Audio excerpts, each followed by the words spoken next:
Operation തൂഫാൻ വിൽപ്പനയ്ക്കായി വീട്ടിൽ സൂക്ഷിച്ച 10.18 gram MDMA-യുമായി 2 പേർ അറസ്റ്റിൽ.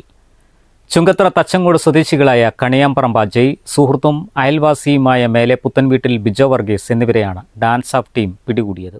ഒന്നാം പ്രതി അജയുടെ അമ്മയുടെ ഉടമസ്ഥതയിലുള്ള കുറുമ്പലങ്ങോടുള്ള വീട്ടിൽ നടത്തിയ പരിശോധനയിലാണ് പ്രതികൾ അറസ്റ്റിലായത്. MDMA വിൽപ്പനയ്ക്കായി ചെറിയ പാക്കറ്റുകളാക്കുന്ന സമയത്താണ് പോലീസ് പരിശോധനയ്ക്കെത്തിയത്.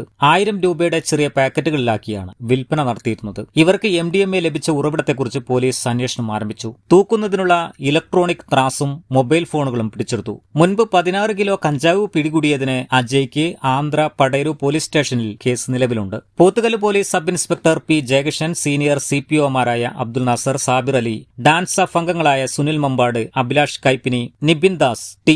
ജിയോ ജേക്കബ് എന്നിവരടങ്ങിയ സംഘമാണ് പ്രതികളെ പിടികൂടിയത്. News bureau, Nilambur.